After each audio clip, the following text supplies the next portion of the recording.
Floaters अक्सर हमारी आंखों के सामने छोटे छोटे काले काले दाने की तरह नजर आते हैं, जिसे हमें लगता है कि हमारी आंख में मच्छर आ गए हों, या हमारी आंख के अंदर कोई रेशा आ गया हो, या हमारी आंख के अंदर कोई बहुत सारे तारों जैसी चीज आ गई हो जो कि तैरती रहती है। मरीज हमें बताते हैं कि मैम, हम जब भी सो के उठते हैं तो आंखों के सामने लगता है काले काले धब्बों की चादर सी आ गई हो, या जब कभी भी हम धूप में जाते हैं तो आंखों के सामने वो तैरते हुए नजर आते हैं, या जब कभी भी हम अपनी आंख को एक दिशा से दूसरी दिशा में ले जाते हैं तो वो हमें आंखों के सामने ग्रेजुअली फ्लोट करते हुए नजर आते हैं। मरीज इस बात से बहुत घबरा जाते हैं कि ये क्या है और ये हमें क्यों परेशान करता है। मैं आप लोगों को बताना चाहूंगी कि फ्लोटर्स, जिसको हम लोग अपनी टेक्निकल लैंग्वेज में विट्रस डिजनरेशन कहते हैं, तो हम सबकी आंख में एक जेल नुमा तत्व होता है।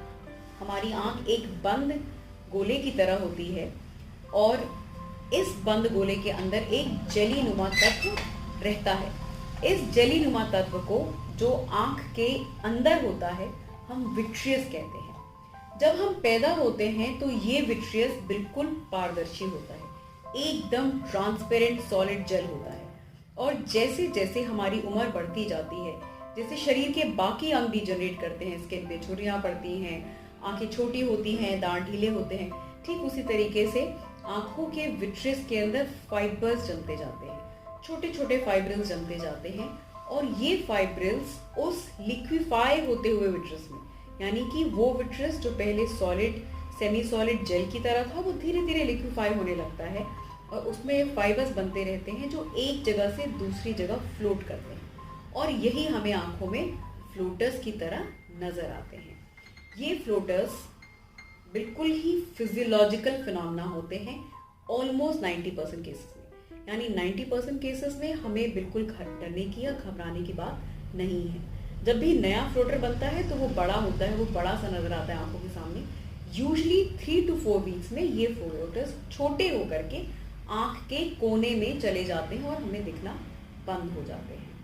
कभी कभी फ्लोटर्स पैथोलॉजिकल होते हैं, कभी कभी हमारे आंखों के पर्दे की एक्सट्रीम पेरिफेरी, सबसे कोने वाला जो पर्दे का हिस्सा होता है, वो वीक होने लगता है और वहां पे कहीं कोई छोटा सा टीयर बन जाता है। उसके वजह से अचानक से फ्लोटर बन सकता है।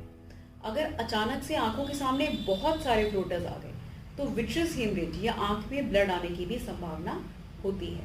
तो कुल मिला के 90% केसेस में 1, 2, 3 फ्लोटर्स बिल्कुल नॉर्मल होते हैं, फिजियोलॉजिकल होते हैं, हम सबकी आंख में होते हैं। जब हम स्ट्रेस्ड होते हैं तो फ्लोटर्स बढ़ जाते हैं। जब हम अचानक किसी सडन इलनेस से रिकवर करते हैं तो फ्लोटर्स बढ़ जाते हैं। अगर हमने सडन वेट लॉस किया है तो फ्लोटर्स बढ़ जाते हैं।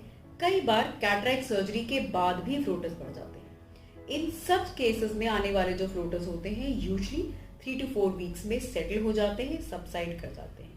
अगर आपका फ्लोटर एक बिजली की चमक के साथ बनता है तो ये संभव है कि पर्दे का कोई हिस्सा डिटैच हुआ हो। तब आप ऐसी परिस्थिति में एक ऑफ्थल्मोलॉजिस्ट को, एक आंखों के डॉक्टर को जरूर दिखाएं। अगर आपका फ्लोटर अचानक से बहुत बड़ा हो गया और उसने आपके विजन को भी डिस्टर्ब कर दिया तो ये विट्रियस हेमरेज हो सकता है, तो ये आंख में ब्लड हो सकता है। ऐसी परिस्थिति में भी आप अपने आंख के डॉक्टर को जरूर दिखाएं। अगर फ्लोटर 2-3 है, आपके क्रॉस विजन को डिस्टर्ब नहीं कर रहे हैं, आपको साथ में कोई पेन नहीं है, कोई और परेशानी नहीं है, तो फ्लोटर्स को ऑब्जर्व भी किया जा सकता है। हम ऐसा क्या करें कि फ्लोटर्स हमें ज्यादा ना बने?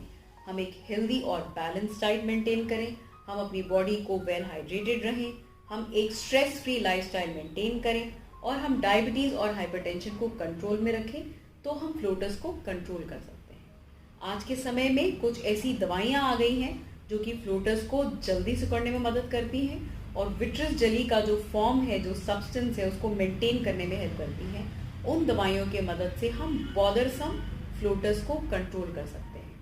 फ्लोटर्स की सर्जरी बिल्कुल भी अलाउड नहीं है। फ्लोटर्स में सर्जरी का कोई रोल नहीं है। अक्सर पेशेंट मेरे पास ये इन्फॉर्मेशन लेकर के आते हैं कि मैम, हमने इंटरनेट पे पढ़ा है कि विट्रेक्टमी कर दी जाए और हमारे फ्लोटर्स चले जाए। नहीं, ये बिल्कुल गलत है। फ्लोटर्स जैसी बिनाइन कंडीशन के लिए विट्रेक्टमी की बिल्कुल भी जरूरत नहीं है। इन्हीं तरह की और जानकारियों के लिए आप देखिए नेत्रमाई फाउंडेशन।